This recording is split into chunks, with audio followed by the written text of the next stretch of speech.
Hello, my name is Clint McGuire, C-L-I-N-T M-C-G-U-I-R-E.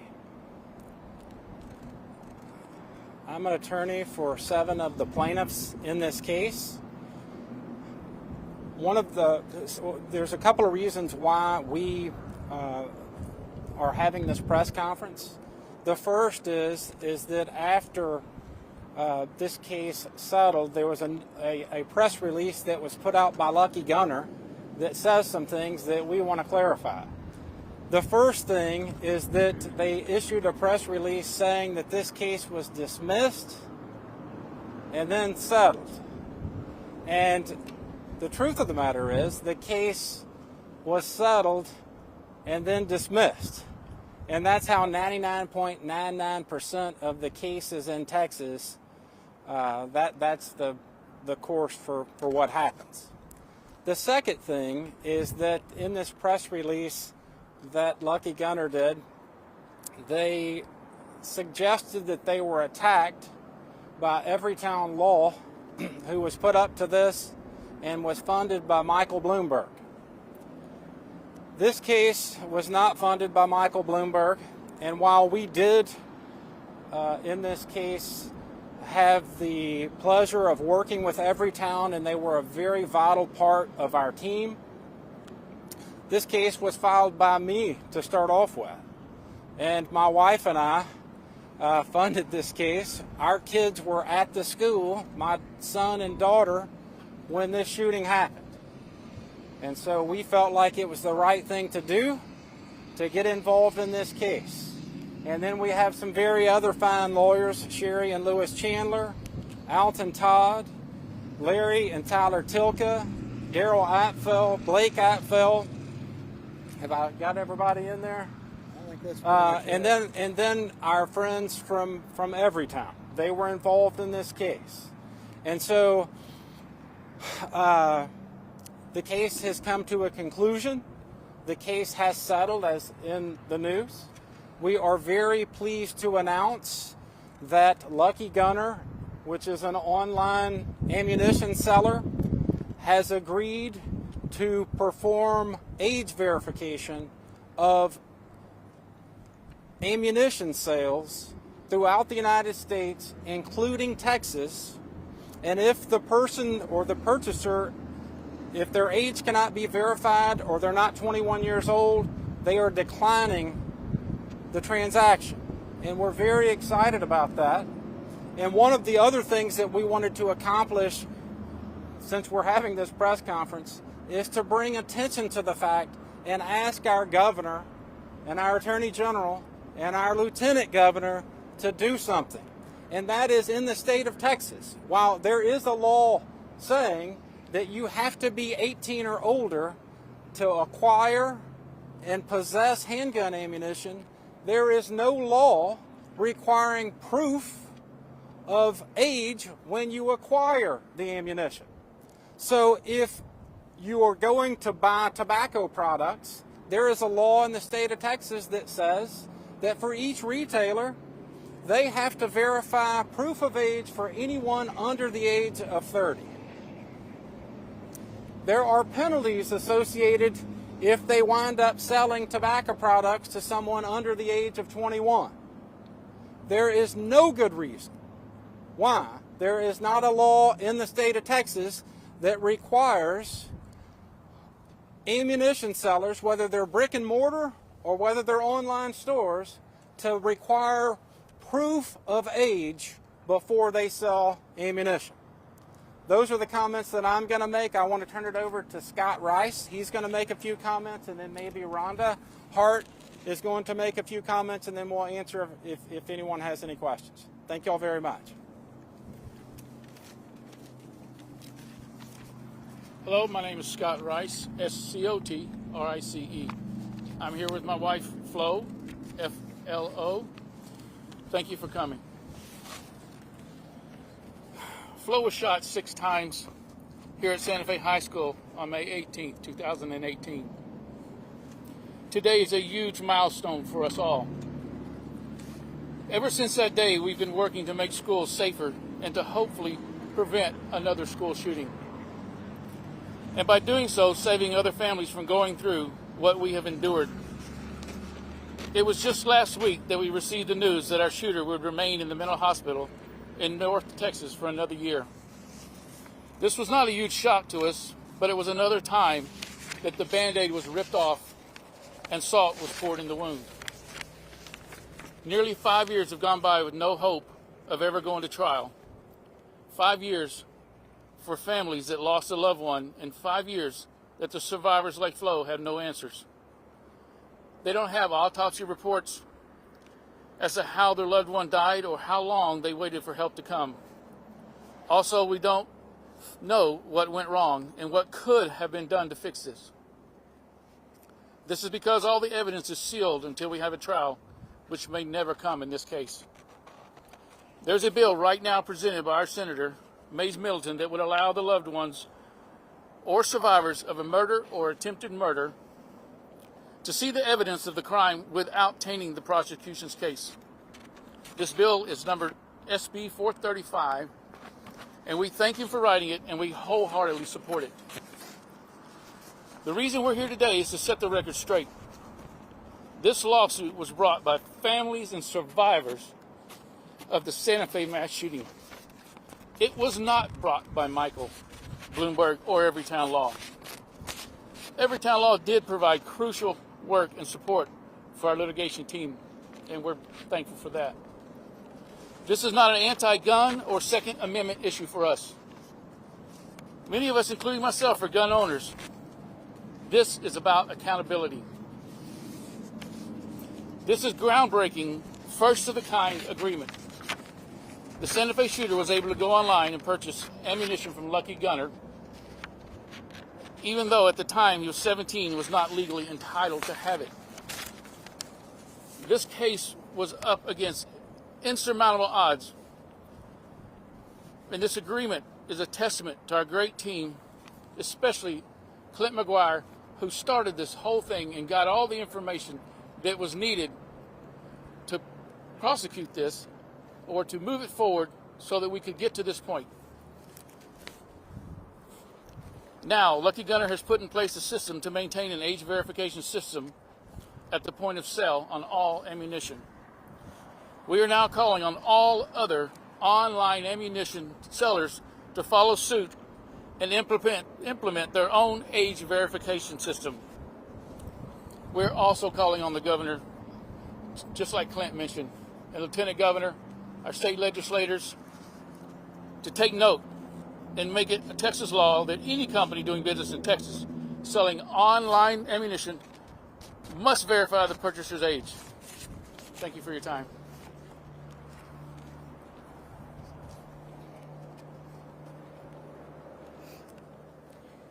Hi, my name's Rhonda Hart, RHONDHART, and I haven't been back to this school in 5 years. The last day I was here was the day of the shooting, and just behind me, Kimberly she walked by me, and I said, "Bye, I love you." And then about an hour later, the gunman entered her classroom, and 10 people were shot, and then 13 more were injured. I just want to say how grateful I am to Clint McGuire and my attorney, Alton Todd, for starting this lawsuit and reaching out to me so that I could be taken in under their wings.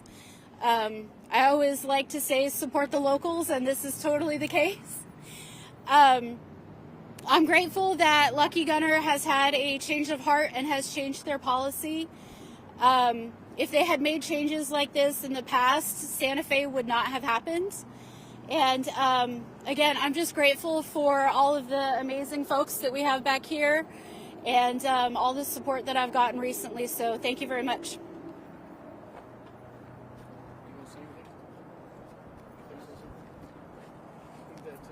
All right, I think that's all we have. Does anyone have any questions? Do you know how it will work? How they'll, like in an online situation, how they would verify age? So there are multiple ways that online sellers in a host of different ways can verify age. There's government issued ID. There's third-party vendors that do it, and these things are going on and are done in other industries. Is it immediate? Does it take when does it start going into effect? So Lucky Gunner is doing it as we speak. This is a pretty big deal. I mean, that you were able to accomplish this. Well, what I would say in response to that is it is a very big deal that the victims have accomplished. They had to put themselves out there. They were vulnerable. The system has been very hard, and they showed the strength and courage to see this through. They're criticized. People were suggesting this was a Second Amendment case, that we were trying to take people's weapons from them. As Scott, I'm a gun owner myself, and that's not what this case was about. This case is about safe storage. In this case is about making sure that ammo sellers only sell their ammunition to those who are legally supposed to have it. And so, yes, we feel like this is a very big deal, and we are very pleased that Lucky Gunner is doing this, and we call on all ammunition sellers, brick and mortar or online, to be responsible and do just that. And we also call on our elected officials to make it a requirement so that businesses don't have discretion, so that if they are going to sell ammunition, there is a proof of age requirement. That is not too much to ask, and there's no better time than the present. We don't need to wait until the next shooting to start taking these actions. We elected them to do something. Inaction is not good enough. And so, yes, we're super proud of what we've accomplished here, and so I appreciate the comment. So what does this settlement really signify other than the company doing a better job of enforcing its own policies on verifying age of purchaser? Well, that's exactly what it does. And because these families, and Flo and Clayton and these others, the Yarboroughs, because they did this, we'll never know how many lives they save. But we know they're going to save lives, because there's a reason why those under 18, why the law says they should not have handgun ammunition. And so this case is about safety. That's what we wanted to do, make it safer for our schools and for our communities. Because the case hasn't been a trial, you talked about some of the difficulty, or I think Scott talked about the difficulty in learning information. Was it difficult to learn how he was able to purchase this ammunition? The short answer is no. It wasn't difficult for us to determine how it was that the shooter obtained his ammunition. Now, does this settlement in any way establish anything to help prevent gun violence? I'm sorry, I couldn't hear. Somebody has their... Does this settlement in any way establish anything to help prevent gun violence? Well, yes. If you don't have the ammunition to fire the gun, then you can't fire the gun. So it doesn't stop somebody from going and hitting somebody with a hammer or stabbing someone, but it does stop those who should not and who are not legally entitled to have ammunition from getting it and then going on these crime sprees. So What did you learn through this case? How was he able to purchase the ammunition? he went online with an Amex cash card on, I believe, March 6th of 2018 and purchased the ammunition in his own name and had it shipped to his own address. And it was shipped to his own address, and less than 2 weeks later, he made a second purchase of 38 special handgun ammunition. If state leaders don't take action on this, what's your next move going to be? Well, our next move is we're going to be mourning with the next set of families that have to deal with stuff like this, because it's going to happen again. And, you know, I was thinking about this earlier. I saw that the governor had issued this tweet, which was very comical, saying that the Dallas Cowboys kicker, he could kick as good as he could when he missed 4 extra points in a row. And I thought to myself, I watched the next game and I watched that kicker make adjustments because he realized if he kept doing the same thing over and over again, he was going to keep missing those extra points and field goals. We can't keep doing the same thing over and over again and expecting to make the field goal here. It's the definition of insanity. We have to start making changes. So my answer is, I don't want to answer the question because I know that tragedy, we're going to go to the next Uvalde or the next school shooting. And unfortunately, you can't stop all of these things, but you can take steps.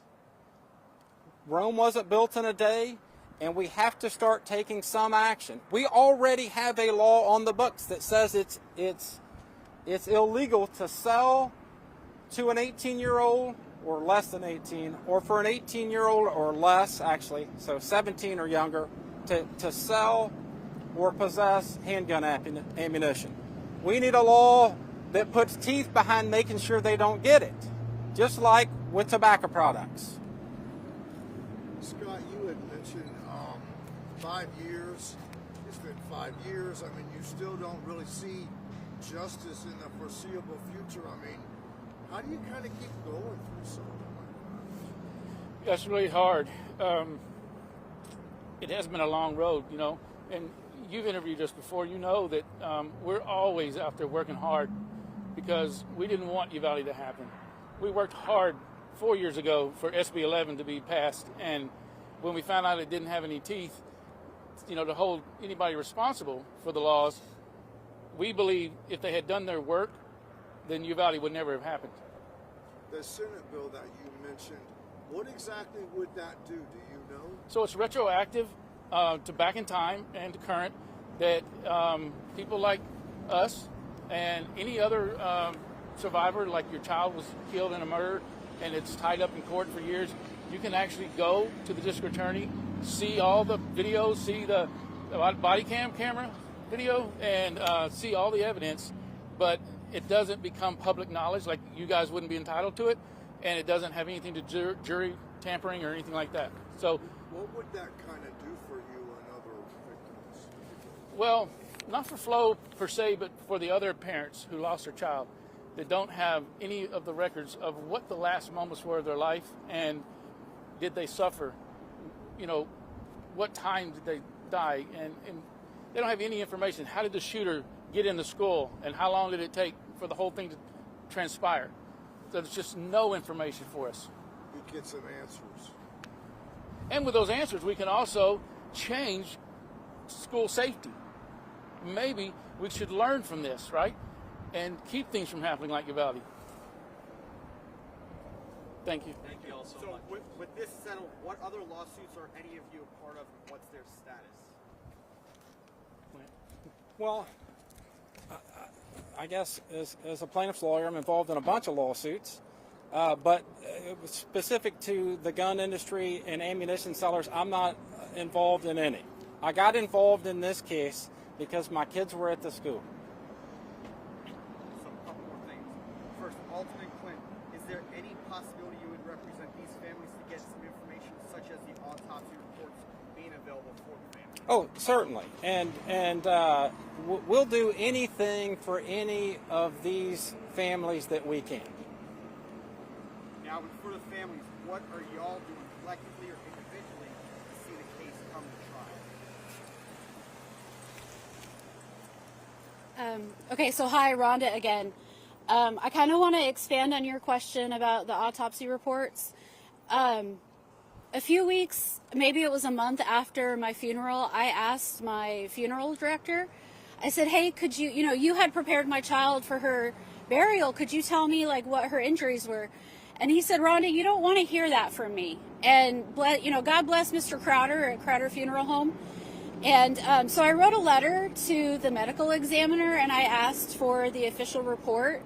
And I got back a Xerox copy of a form letter with no sympathy, no empathy, no I'm sorry, no dear Rhonda, no nothing. And it said, you are not entitled to this information because of this case law and that case law and this number and that number. And it was dreadful. It was so bad I threw it in the garbage. I wish I had kept it because then I could show you how inhumanely we had been treated. And that was, 4 or 5 years ago that I got that letter. And now we're in this hamster wheel cycle of, in 2020, our shooter was deemed mentally incompetent, and every spring he gets reevaluated, and he's still mentally incompetent. And so as long as he remains breathing in his mental health facility, our case is still open. And Texas law says that as long as the case is still open, we're not allowed to have that information from the medical examiners. Now with Uvalde, their shooter was killed on site, and so they've had the privilege and the respect given to them to sit down with their medical examiner and generally know where their child was shot. I still don't officially know if Kimberly was shot from the behind or from the front or with what weapons and at what time. I know generally where she was sitting, but that's it. And so if we got those reports, it would just give us a sense of closure. I mean, as a parent, as a mom, I was actively involved when she came into this world, right? I had a front row seat. And I don't know how she left it. I can't find out. And it's exhaustive. And how do we make it through the day? I'll be honest with you, sometimes it's medication therapy, and support from my family and friends. So your whole question, this 435 bill, a bunch of us are working with the Office of Mays Middleton, and as soon as we know what committee that bill is going to get sent to, we are asking people, all of our friends and family and all different organizations that we know across the state of Texas, to please call these certain senators. And we need that whole committee to support that bill. And then after that, we need a 2/3 majority of that Senate. And I can't express to you enough how important this is, because this bill existed last session. But they were worried about secession and playing the national anthem before sporting events and bathroom bills and trans kids playing sports. And there's so much bigger fish to fry. It's just 10 folks. But it matters so much to us. And so, we're actively working with them. I actually just got an update from Senator Middleton's office this morning. So hopefully my goal is to get there on testimony day and testify in Austin as to how important this bill is, and we'll keep going from there. Yeah. Thank you all so much.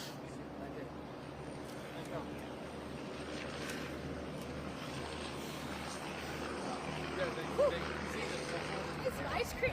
I'm so sorry that I couldn't get the traffic in Austin was terrible.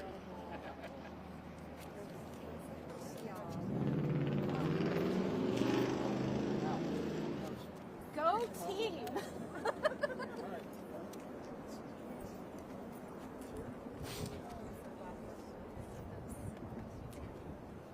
Sorry, I couldn't be here sooner.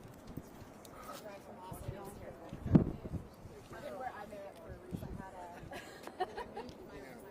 had two of my meetings with Senator Rosenthal and Representative Rosenthal and Representative Morales. Trying to pull out here.